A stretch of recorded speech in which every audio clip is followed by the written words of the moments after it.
I remember the day of the terrible car crash like it was yesterday. My whole world turned upside down in an instant. As the car burst into flames, my husband, the man I had always despised, rushed toward the burning vehicle without a second thought, sacrificing his life to save me. When I opened my eyes, suddenly I was 25 again. I could hear my mother's sharp voice scolding my husband about the dowry. "You must bring 388,000 yuan, she demanded. "Sell your blood or a kidney if you have to, but not a single penny can be missing." I was trapped in the passenger seat, the car overturned and damaged. "Mom, save me!" I cried out. My mother, her eyes burning with determination, rushed to the vehicle. She first pulled out my shocked brother, then my sister-in-law and my nephew. After rescuing everyone from the back seat, she collapsed on the ground, exhausted. My hand instinctively touched my swollen belly. In just 3 months, I was going to become a mother for the first time. The thought of my unborn child gave me a surge of strength. "Mom, save me," I pleaded again. It was the peak of summer, and despite being in a busy area, the street was surprisingly empty. We had stopped because my nephew had spotted an Ultraman Lego set in a toy store window. His crying had triggered a typical family scene, my mother scolding my husband for not immediately buying the toy. "How can you be such an uncle?" she had shouted. "Can't you hear Lele crying? Go buy him the toy right now." My husband looked at me, and I remember feeling impatient. "If Mom tells you to go, just go," I had said. "Lele is too noisy. I can't stand it." Over the years, my husband had always paid for our family's expenses when we went out. We had grown accustomed to his generosity. He looked at my belly, worry etched on his face. "It's so hot today," he said. "Maybe we should go home early. I'm worried about you." My mother immediately took offense. "Why are you being so delicate?" she challenged.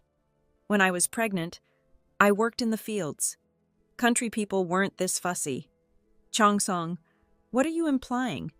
Are you reluctant to buy toys for my grandson?" Seeing another potential argument brewing, I waved my hand, signaling my husband to quickly go and buy the toy. Little did I know, this ordinary day would become extraordinary. It was Children's Day, and my brother had brought my mother and the family to my house early. We went to the amusement park, had lunch, and I was relieved when we could finally head home. But fate had other plans. Just after my husband left, a sedan came speeding towards us, flipping our car in a terrifying moment that would change everything forever. Pain shot through my body as I struggled to unbuckle my seatbelt. My strength was fading, and I couldn't break free.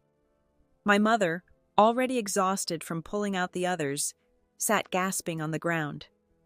Mustering every bit of energy I had, I called out weakly, "Mom!" She looked up and told my brother, "Go pull your sister out. I'm too tired." My brother's response shocked me. "I won't do it," he said, waving his hand. "Haven't you seen the news? Cars can explode after crashes. What if it blows up when I go near?" The word "explode" made my mother and sister-in-law jump up. In an instant, they scrambled away with my brother and nephew, leaving me behind. I watched in total disbelief as my own family ran from me. My mind raced with memories. How Chongsong and I had bought my brother's house, paid his wife's dowry, and even supported my father during his hospital stay. My mother always said a woman's strength comes from her family. Yet here they were, abandoning me when I needed them most. "Mom! Little brother, save me!" I cried desperately. But my pleas fell on deaf ears. Their figures grew smaller in the distance. My pregnant senses were overwhelmed. I could smell blood mixed with gasoline. The fuel tank was leaking. The car might truly explode. People on the street watched, torn between helping and staying safe. Some were already calling for help. My heart sank deeper with each passing moment. I was certain I was going to die, and I felt heartbroken for my unborn child, who would never see the world. Suddenly, boom! The explosion erupted. My entire body was scorched in an instant. Just before losing consciousness, I saw a familiar figure running towards me against the crowd's flow. It was Chongsong. He was racing into the blazing flames without any fear of death. Even in that terrible moment, his desperate attempt to reach me made me laugh. The love in his eyes burned brighter than the fire itself. Chongsong was handsome, but not the type of handsome I typically liked. I preferred men with fair skin, wearing glasses, someone gentle and soft-spoken. But Chongsong was different. He looked like a typical countryman, with skin the color of wheat and a muscular body. His features were striking, bold eyebrows and bright eyes, but his loud voice made him seem rough and unrefined. As the only scholar in our village, I never wanted to marry him. But after countless matchmaking attempts, when other men ran away upon hearing about the massive dowry of 388,000 yuan, Chongsong was the only one willing to pay. Pressured by my family, I reluctantly agreed to marry him. After our wedding, Chongsong worked incredibly hard to provide for us and always treated me kindly. Yet I found it all meaningless. I could command him to do anything, and he would never refuse. Was he really just a fool? If he wasn't a fool, why would he continue to treat me so well despite my coldness? Why would he willingly work like a workhorse for my family? Why would he run into burning flames to die with me? Before losing consciousness in that explosion, I thought to myself, if heaven could give me another chance, I would definitely treat this wonderful fool much better. Suddenly I was back home. A middle-aged woman, my mother, was talking about dowry and marriage. "You want to marry our Qingguan?" she was saying. "How much could you possibly earn working in the city? Our Qingguan is the only scholar in the village. The dowry must be at least 388,000 yuan. Sell your blood or kidney if you must, but not a penny can be missing." I shook my head, feeling both familiar and strange. My mother rolled her eyes, her expression full of disdain and impatience. To make sure I wasn't dreaming, I pinched myself. Yes, I was really sitting on our old sofa at home, with Chongsong sitting uncomfortably across from me. This was Chongsong at 25, young, alive. The realization hit me like a wave. "Chongsong!" I screamed, standing up. Under my mother's and Chongsong's shocked eyes, I cupped his face and kissed him fiercely. Our passionate moment was interrupted by a loud crash. The cheap, low-quality leather sofa with its lightweight base couldn't handle our combined weight and frantic struggle. We tumbled to the floor. Just before hitting the ground, Chongsong quickly protected my head with his hands, taking the hard impact himself. I felt a wave of sympathy as Chongsong hit the floor. "Are you okay? Did you hurt yourself?" I asked with genuine concern. Chongsong's face was flushed, and he anxiously held me up, his eyes filled with worry. I stared at him, my heart feeling tight and painful. Reaching out, I touched his face gently. His skin was smooth but burning hot. Chongsong froze like a statue, barely breathing, too scared to even blink. "What are you doing, you silly girl?" My mother quickly stepped forward and pulled me away from him. She frowned, looking back and forth between us suspiciously. "Are you two in a relationship?" she demanded. No, I blurted out. "We've just been sleeping." The room fell silent. Chongsong looked at me in complete shock, his eyes filled with disbelief. My mother's expression changed instantly. She grabbed her slipper and swung it at me, screaming, "You shameless girl!" The truth behind my mother's massive dowry demand was complicated. It all started with my brother, who had fallen in love with a girl whose family wanted 260,000 yuan and a fully paid house in the county town. Our family's savings were just over 200,000 yuan, far short of what the girl's family demanded. My dad suggested raising my dowry to 580,000 yuan, but my mother refused. At 25 years old, I was considered quite old for marriage in our countryside. My mother believed that given my looks and education, 380,000 yuan was already generous. So she came up with a clever plan. She had my brother get his girlfriend pregnant, which gave her a stronger negotiating position. After long negotiations, they settled on a dowry of 158,000 yuan. If I could marry for 388,000 yuan, it would secure my brother's marriage too. I had always been focused on studying and working, leaving no time for relationships. At 25, I hadn't even held a man's hand. My mother was proud of this fact and felt it made me more valuable in the marriage market. Hearing me say I had slept with Chongsong threw her into a complete rage.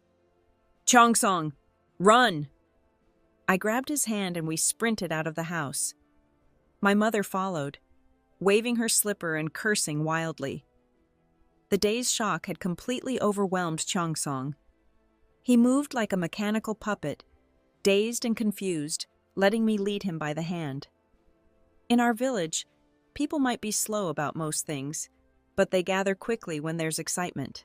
The moment we stepped outside, villagers appeared from everywhere, bowls in hand. Lu Suihua, our village's most famous gossip, was the first to arrive, a bun hanging from her mouth, her eyes sparkling with excitement. "Mom, be careful. Don't hurt the baby," I cried out, clutching my stomach while pinching Chongsong to play along. He looked at me strangely, wanting to say something but holding back. With a deep sigh, he gripped my hand tightly and we ran. We quickly left the village behind. Beside our village was a beautiful lake with clear green waters.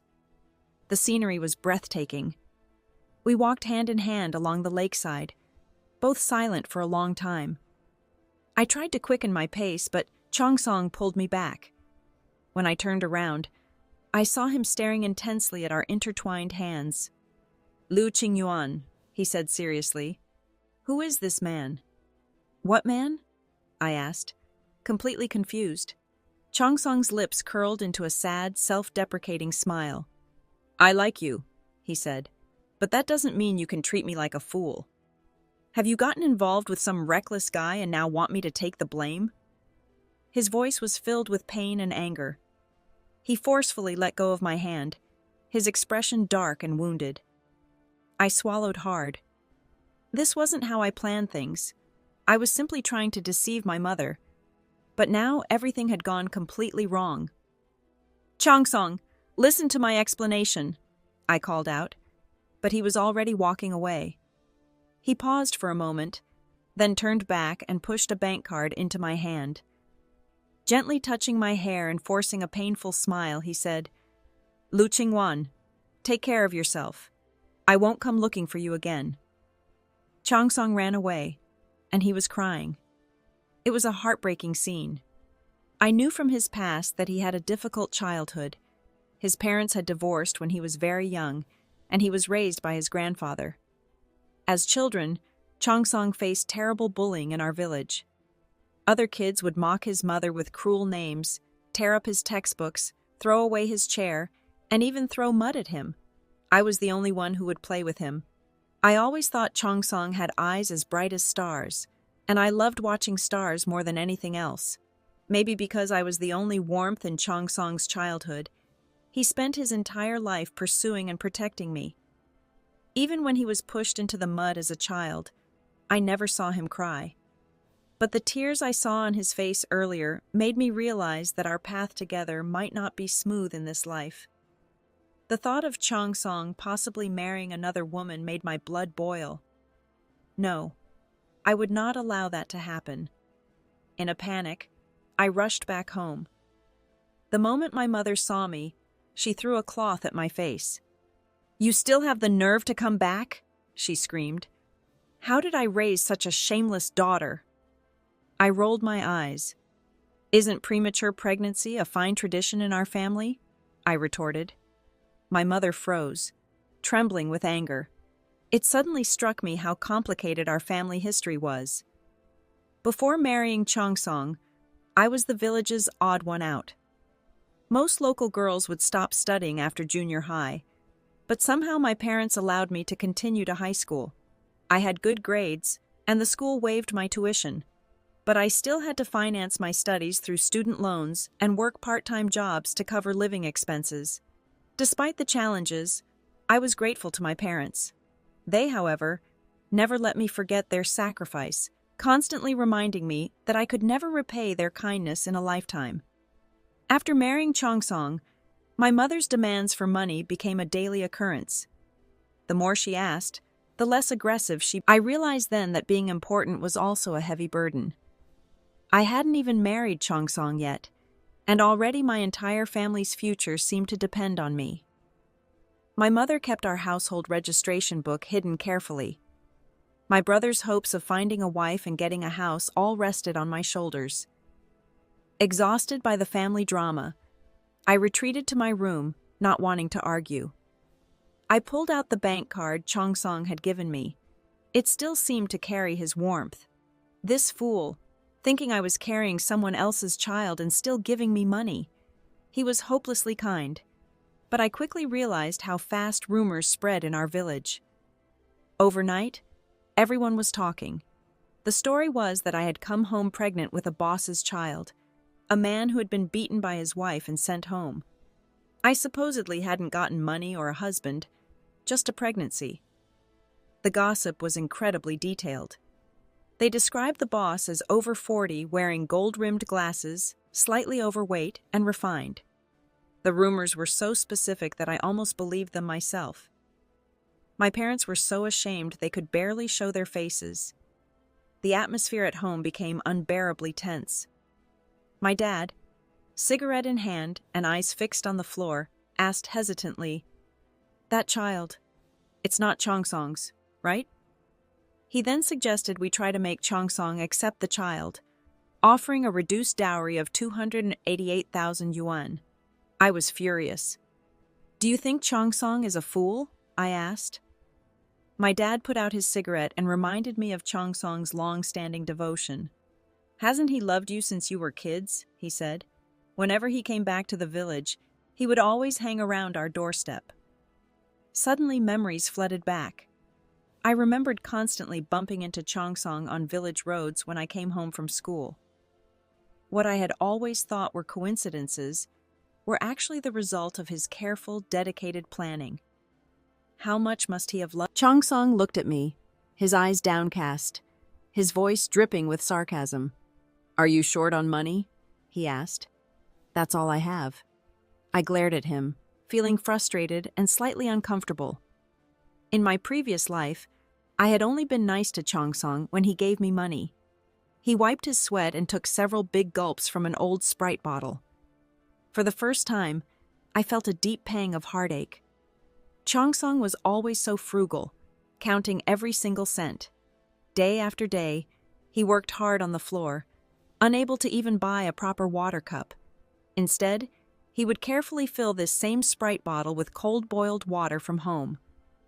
All the money he saved through his frugal living had been taken by me to give to my parents. "I'm truly a beast," I thought to myself. "Chongsong," I began. "I came to explain that what I said the other day was just to deceive my mom. I'm actually not pregnant." Before he could respond, his phone rang. After taking the call, his face darkened with suppressed anger. He grabbed my wrist and pulled me up from the ground. "That was your mom," he said, his voice tight. "She said the dowry could be reduced to 280,000 yuan, payable in installments.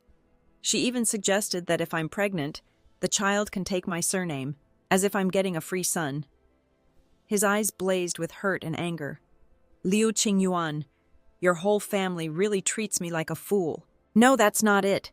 Listen to my explanation," I called out, but he was already pushing me away.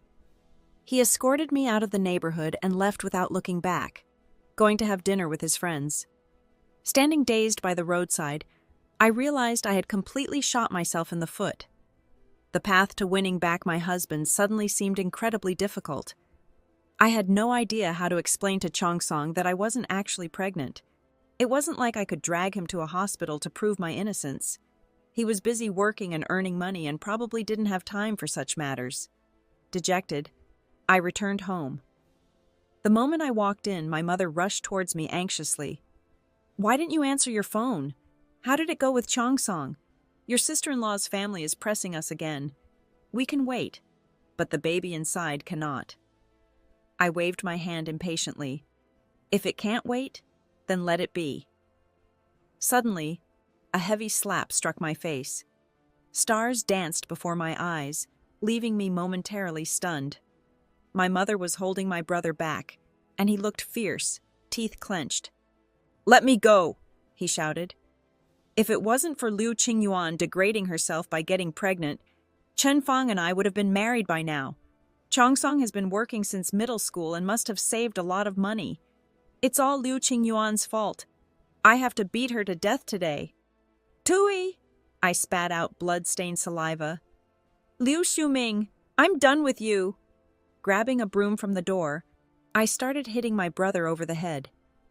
Any sibling affection had long disappeared after he abandoned me in my past life.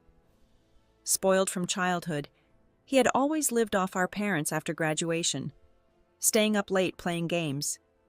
Despite being younger, his physical condition was poor. Overwhelmed by my broom attack, Liu Xiuming ran out of the house, holding his head. I gripped the broom tightly and chased after him, quickly drawing a crowd of curious onlookers. "What's going on?" people asked. "Why is Liu Qingyuan still hitting?"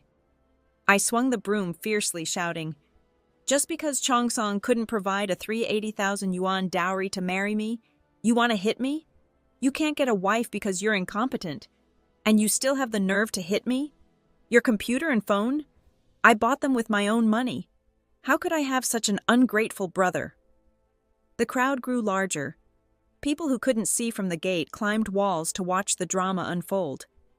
Liu Xuming, humiliated by the public beating, was both ashamed and angry. As I began to tire, he snatched the broom and viciously hit me twice, one strike landing on my abdomen. Suddenly someone shouted, "Oh my goodness! Liu Qingyuan is bleeding!" Liu Xuming and I both froze. Miscarriage? I numbly reached back to touch myself and felt fresh red blood. A faint pain throbbed in my lower abdomen. Was this just my period? My menstrual cycles had always been irregular. Sometimes 2 months would pass between periods, sometimes up to 3 months. The bleeding was excessive, almost like a hemorrhage. Because of my irregular periods, it had taken 10 years of marriage with Chongsong before I got pregnant. Liu Xuming panicked, his face pale with terror. "It wasn't me," he insisted. "I only hit her twice. It must be Liu Qingyuan's own health issues that caused the miscarriage." I staggered a few steps, then collapsed to the ground. "Liu Qingyuan!" an anxious voice called out. Chongsong forcefully pushed through the crowd, swiftly picking me up and rushing towards his minivan. "Hang in there," he said. "You're going to be all right." Excited onlookers chased after us. I saw Liu Kuihua's mother sprinting ahead, almost running past Chongsong. My brother and mother stood in the yard looking distressed, neither offering to take me to the hospital. In crucial moments, it was always only Chongsong. I reached out and tightly held onto his neck, feeling incredibly blessed. Chongsong still cared about me. He placed me in the passenger seat and drove quickly, anxiety etched on his face and sweat beading on his forehead. "Liu Qingyuan, don't worry," he said. "I will find a way to save your child." "Wait, child. Hang on. Don't fall asleep." His voice became heart-wrenchingly sincere. Unable to pretend any longer, I sheepishly opened my eyes and managed a weak smile. "Chongsong, don't worry too much. I think I'm actually fine." At the hospital, a young doctor made Chongsong so embarrassed he couldn't lift his head. He glared at me angrily, and I immediately lowered my head like a scolded schoolchild. "I told you it was just my period," I mumbled, "but you wouldn't believe me." As we left the hospital, Chongsong still looked bewildered. "Liu Qingyuan, how could you lie about something like—" I kept my head down. Finally, frustrated and embarrassed, I defiantly raised my head and puffed out my chest. "It's because you're naive," I retorted. "I originally wanted to say I was carrying your child so that my parents couldn't ask for a large dowry." The rumors were everywhere. Everyone believed I was carrying someone else's child, even Chongsong himself. I knew I shouldn't blame others, but the truth was, I hadn't thought much about Changsung before our marriage. I had barely spoken to him and showed him no kindness at all. When I told him my feelings, Changsung looked at me with clear skepticism. After a long, heavy pause, he asked me what I really wanted. Inside my mind, I had so many words. I wanted to marry him, to treat him well for the rest of our lives, to make up for all the love I had missed in our past life. But these words remained locked inside me, unspoken. That night, when Changsung was supposed to take me home, I held onto his sleeve with desperate determination. I couldn't go home. It would reveal everything. Changsung stared at me silently, his eyes filled with an unreadable emotion. In front of him, I called my parents, explaining about the hospital expenses that he had paid, over 6,000 yuan from his own money. My mother's response was cold and dismissive. "You're just trying to cling to Changsung," she said. "It's just a miscarriage. I still need to cook dinner for your brother." Throughout this conversation, Changsung remained quiet, but his eyes were full of sympathy and something that felt like pity. I looked up at him, my eyes wide and pleading. "Changsung," I said, "please let me stay in the city. I don't want to go home anymore." My original plan had been to challenge my family, but now winning Changseong's heart was far more important. He was a good provider, attractive enough, and quite popular with women. My family was small, just my timid parents and my brother. If I didn't provoke them, they could continue their chaotic life without me. I remembered how, as a child, I used to call him Ah Song, a nickname that always made him blush and unable to refuse me anything. When we arrived at his place, I was stunned. He had already bought a spacious 2-bedroom apartment in the city. It was bright and modern. Changseong carefully placed my shoes in the cabinet, his movements gentle and considerate. Changseong told me he had decorated the house himself, originally preparing for marriage. He blushed as he glanced at me, quickly looking away. I remembered how he had paid the bride price and bought me 3 gold pieces 2 years earlier. I wondered if he had sold his prepared matrimonial home to cover those expenses. I felt deeply unworthy. In our previous life, though Changsung earned good, Changsung genuinely surprised me by seriously recommending a basic training course. Knowing I was short on money, he generously paid my tuition. During my stay in town, my mother continuously called, urging me to bring Changseong home for a formal marriage proposal. She kept mentioning how my brother's wife was expecting and the in-laws were getting impatient. I casually ignored her calls. Let them wait, I thought. It was better this way. I knew Chunfang's family wasn't simple. Like my own family, she had a younger brother whose future seemed to depend on her marriage. In my previous life, her family had always found ways to drain my resources, using the marriage as an excuse to support her brother.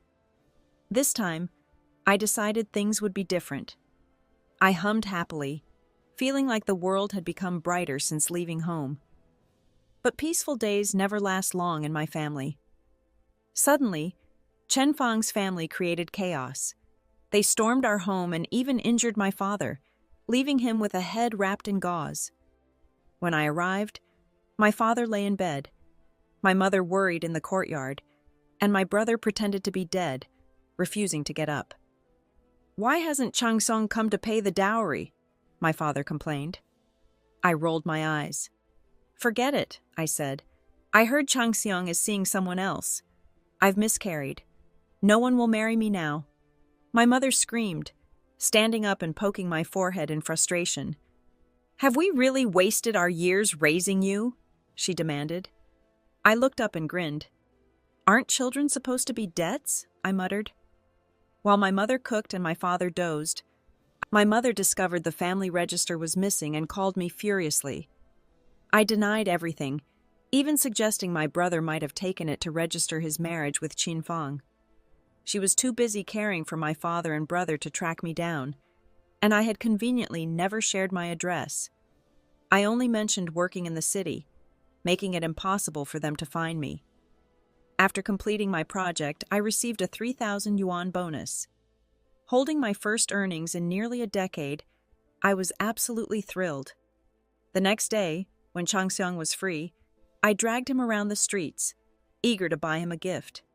Embarrassingly, this was the first time I had ever initiated giving something to him. We walked side by side down the street when we noticed an unusual commotion at the hospital entrance. "Chen Feng, you can't be so cruel," voices were shouting. I stood on my tiptoes to see better and realized it was Chen Feng's family and my own parents. "He's a chubby kid," someone was saying. "You Lu family can't support a daughter-in-law and grandson. We, the old Chen family, will take the loss. Once this child is gone, our families will have nothing more to do with each other." Chen Feng was being dragged by her father, her face covered in tears. "Lu Quming, are you even a man?" she cried. "Think of something." My mother nearly went mad hearing about the potential loss of her grandson. She furiously cursed Qin's family and then attacked my father for his weakness. I watched with fascination, realizing Chen Feng's parents were using a clever strategy of appearing to retreat while actually maneuvering. Our wedding was probably the simplest I'd ever seen, but I felt incredibly happy. Instead of spending money on a lavish ceremony, I thought it was better to save for nice clothes for Changxiang and comfortable furniture for our home. I had finally become his wife again, and we enjoyed an unabashedly blissful honeymoon period. His colleagues joked that he seemed to be floating on air when he walked. While we were happy, my family was going through incredibly tough times. My parents couldn't find me in the city, and Chen Feng's situation grew more complicated. Her family reluctantly accepted the marriage, but pressured my parents to increase the dowry to 328,000 yuan. All of our family's savings went to Chen Feng's dowry, and they even accumulated significant debt. In contrast, Chen Feng's dowry was just 3 quilts. They had no chance of getting a house in the city. Chen Feng had to live with my parents, who were now struggling to pay off debts, support their son and daughter-in-law, and prepare for future grandchildren. They became so tight on money that they couldn't even afford cooking oil. Meanwhile, Changxiang and I successfully started an interior design company. He was serious and responsible, and my designs were innovative and trendy. We quickly established ourselves in the competitive industry. One day, while I was drawing in the office, Changxiang entered with a peculiar look, holding my favorite mango dessert drink. "Guess who I saw?" he said. "Your dad and brother hauling bricks." Your dad